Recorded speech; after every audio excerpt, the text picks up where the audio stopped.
Hello. Today I would like to share with you the gift of melody. It's like a perfume of a person you love, or you loved, or who left. And regardless in which world or which continent they are, all of a sudden, hearing the melodies and escapism into daydreaming. It's almost like as if it's the soul of the friendship or of the love. To me, it's more like a beloved smell, or a garden, or a place at the time of one's life. And no matter how complex the harmonies, how beautifully complex the inner voices, which of course are the juice and the meat of the expression of music, the melodic line, it's more like an unforgettable signature. It's more strong than style, it's more than a thematic material, it's just simply the essence of the being, of the musical being, of this companion through life that reveals itself so differently every time you cross the path you go.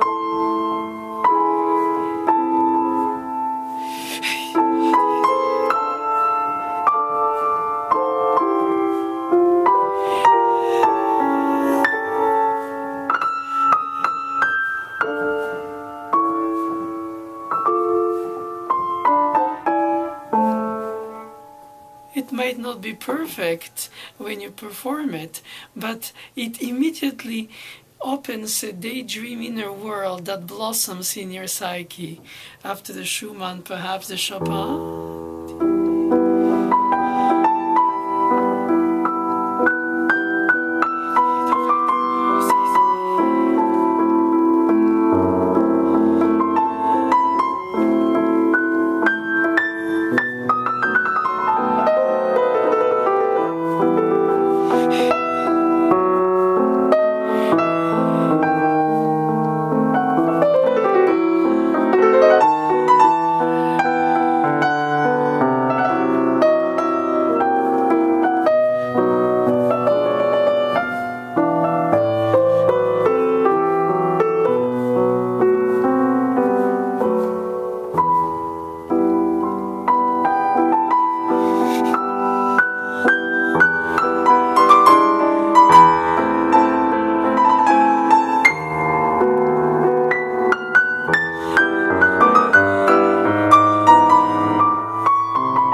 It's just so overwhelming.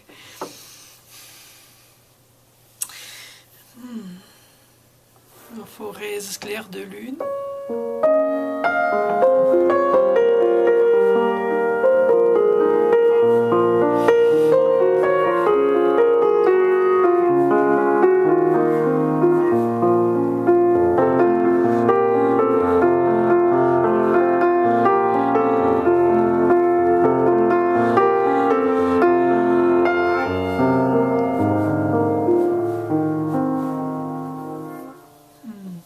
Ou après un rêve.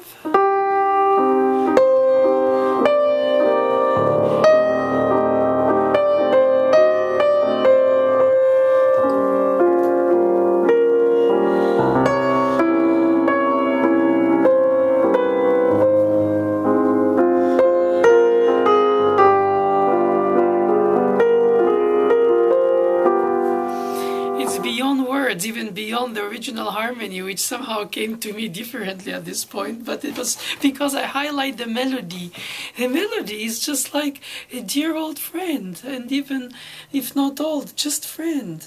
And there are moments of passion that remind you of this intensity. Must be tenderness or intensity, two sides of a coin. Scriabin's concerto.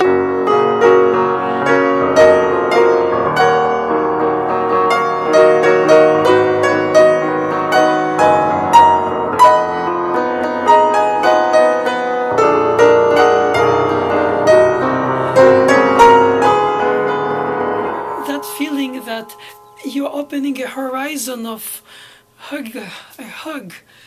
You want to embrace the world, its schmerz, its pain, as well as its love, its meaning, its excitement. Or in Bach's Cantata 127.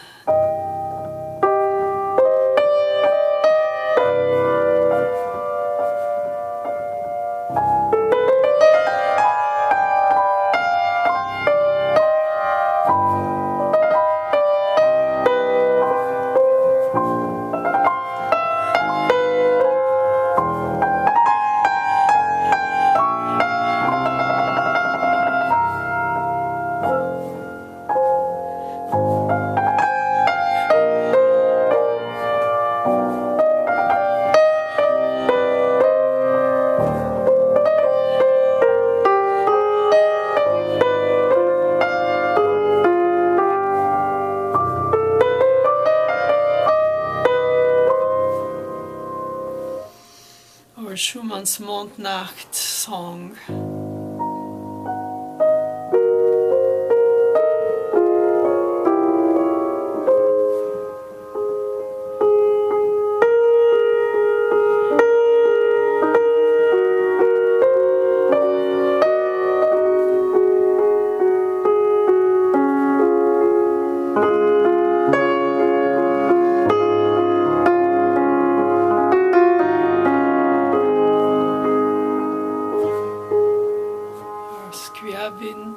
Now Rachmaninoff, second concerto, second theme.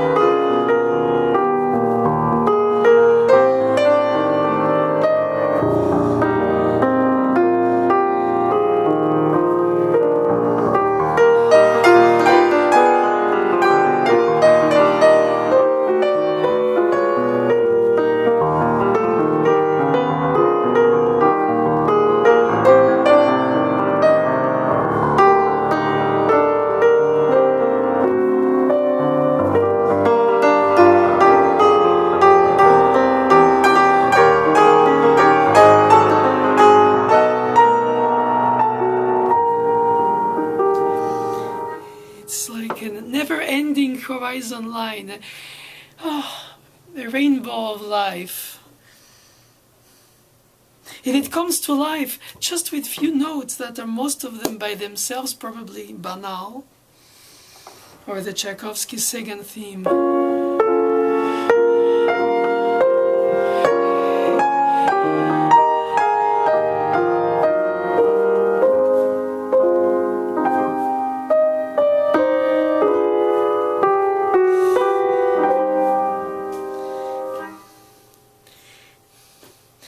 You know, it's very interesting because you can admire a work for its construction, its thought process, its organization, its intelligence. Of course, it is part of all that from the intuition of the inspiration when it funnels itself to the point where it becomes just a simple, unforgettable melody.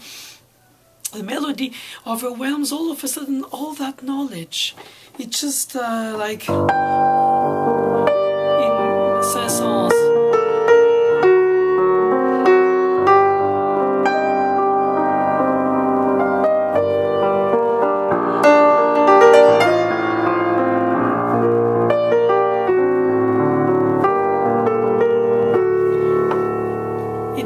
Key with the same intervals, but that doesn't matter so much for the explanation anatomically of it. It's more about the soul.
It has the soul of a wounded warrior of life, the hero who is vulnerable but at the same time strong, because the melody is in fact a line that is more like something you project and you hope. And when you don't want to give up on the atmosphere of it, you want to continue the run-on sentence. Or somebody like Satie, in the middle of a changing world of every aspect of its industry, he finds this poetic element out of a naked melody of rhythm and basically almost of harmony, except this tic-tac of the left hand.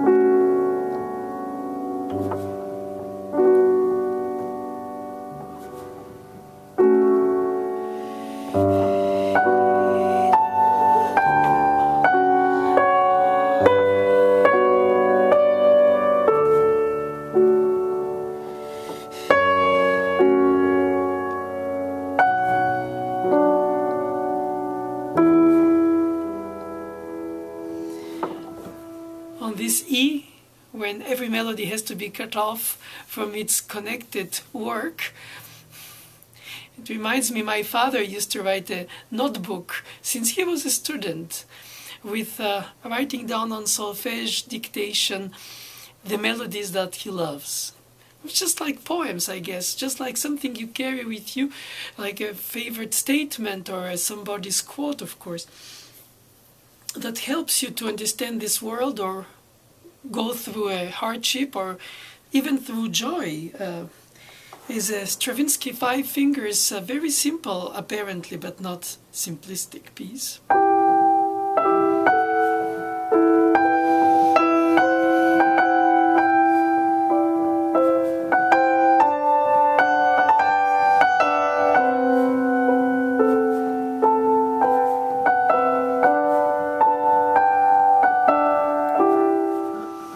In the same key I wrote when I was 5.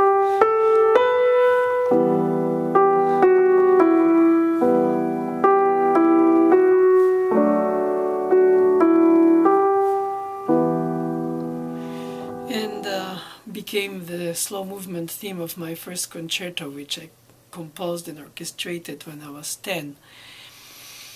And sometimes this simple line is the most difficult to find once you have studied too much, perhaps almost, of other music, not to clog you off, but perhaps to filter through your own season.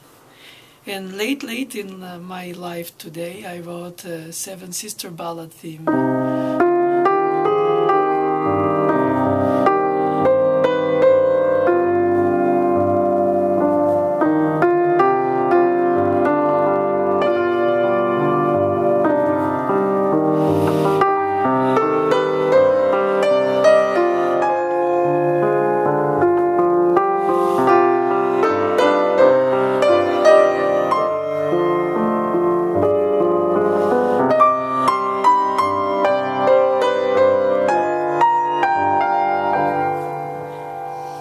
As a young father for my daughter, I sung a lullaby out of a la la la la singing, made up, popular like, but it probably was a succession of few notes of a theme, and it became the Waltz for Nadia.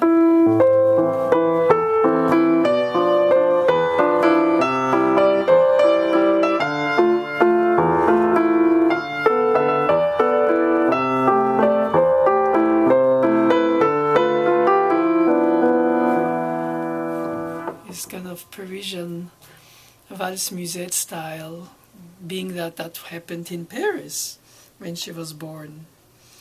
I like also to recall a Rostropovich performance of the Shostakovich cello sonata with whom he played it and premiered it, that has the most unforgettable theme, like a postscriptum in a letter at the bottom of the page, where usually the essential is told after the perhaps niceness of the page, but it just remains with you after a whole sonata. It just comes at the very end.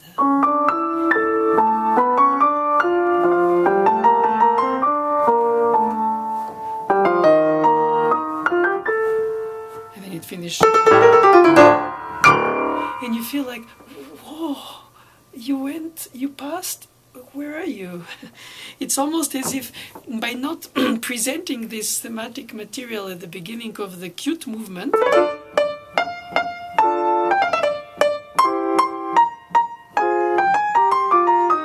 this kind of nostalgic moment comes just before to leave you. I love you. Or I loved you, but you didn't know. Or something of a regret. And at least that's what I hear in it. And when we were singing in my teacher's, Mademoiselle Boulanger's class, we had very often the Bird's Mass in 4 parts. Now in that case it's not one melody, since the 4 parts are equal.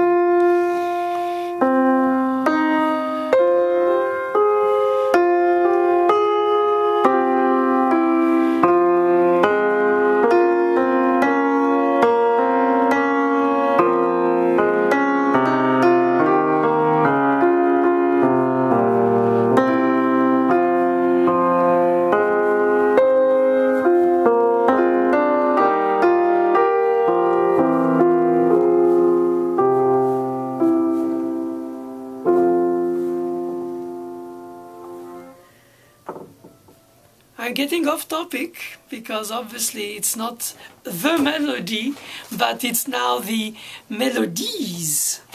And I find it so true that if you think of a Tchaikovsky symphony like the 4th,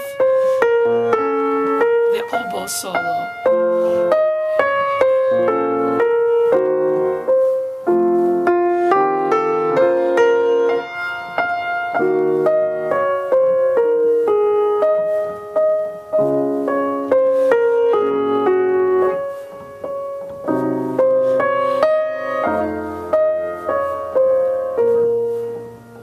seasons, the June, the Barcarolle.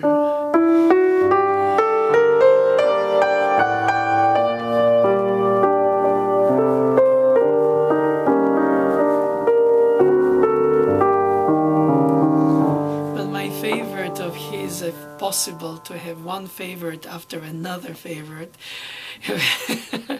it's always so impossible to find adjectives, let less make any kind of choices like competition among themes or melodic unforgettable lines. It's already tough enough to accept competitions among talents of pianists, which is, I personally think, against the grain of the whole meaning of it, because you have to inhabit it by yourself and not try to satisfy others, and then lower some kind of originality if you had. Or if you don't, then just be who you are, but not rate it. So I couldn't rate the Tchaikovsky's themes either, whatever strange analogy that was. It was just because when I think of an unforgettable melody, I always think of Juliet in Tchaikovsky's Overture Fantasy.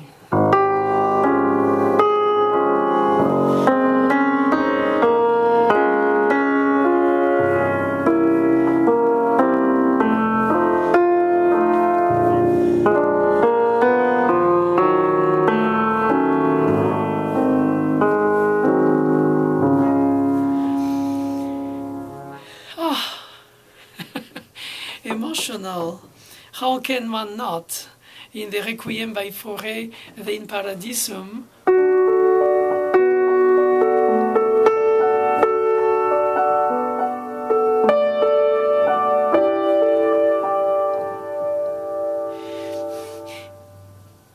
it's difficult even to define it as a melody. It's almost like a truth. It speaks like as if it reassures you with solace. And it doesn't even say I'm a theme or I'm a melody. I remember when I was a child, I met Copland, who scared me because he said, "Little child, melody is dead." And I thought that he was serious because I took everybody to their word, since I was taught to be serious myself. And I remember how traumatized I was. Well, all things being relative. Nevertheless, it was for the time of the moment. Of course, I didn't even know at the time Copland's own music, that he has such unbelievable melodies. But of course, it was an old famous composer who was telling me this, as if to say that the music of the future will be perhaps without affect or affection or tenderness or meaning. I mean, of course, you can have feisty melodies like in the Sixth Symphony, Tchaikovsky, of course, or Mozart Quartet.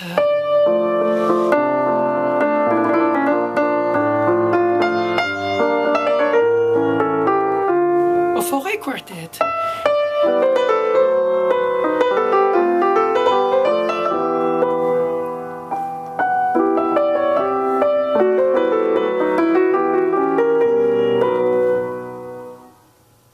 Or Mozart.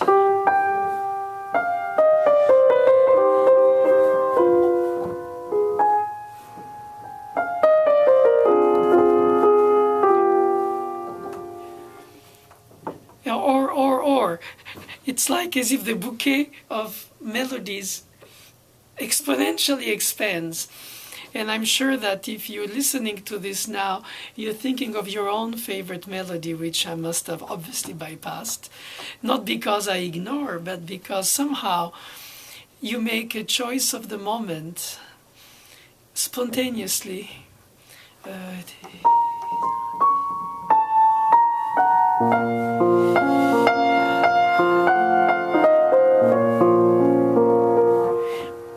To be like Chopin was in the right hand, can be like Bach in the left hand.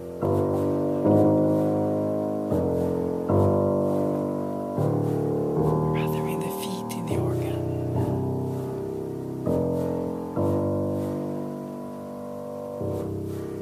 So the melody is the bass, and the highlights come as accompaniment on top.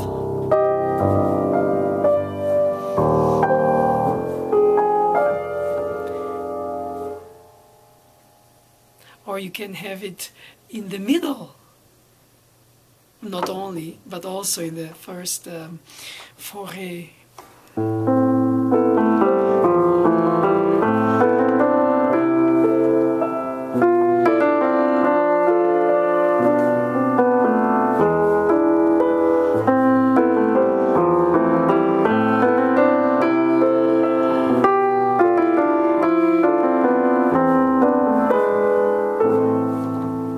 Then it migrates to the soprano.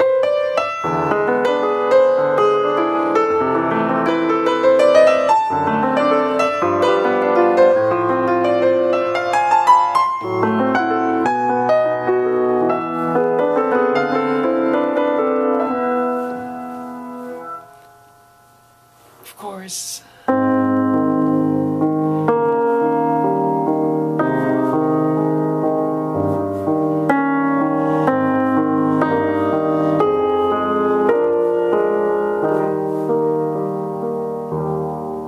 Like in the Bach, it was from the bass up in the first prelude.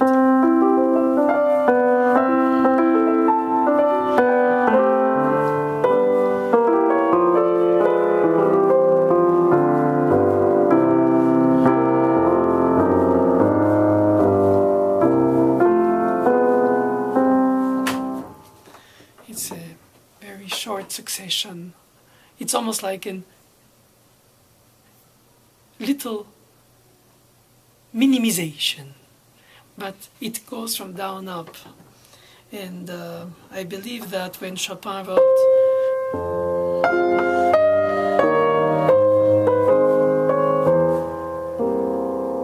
he started with up and then harmonized.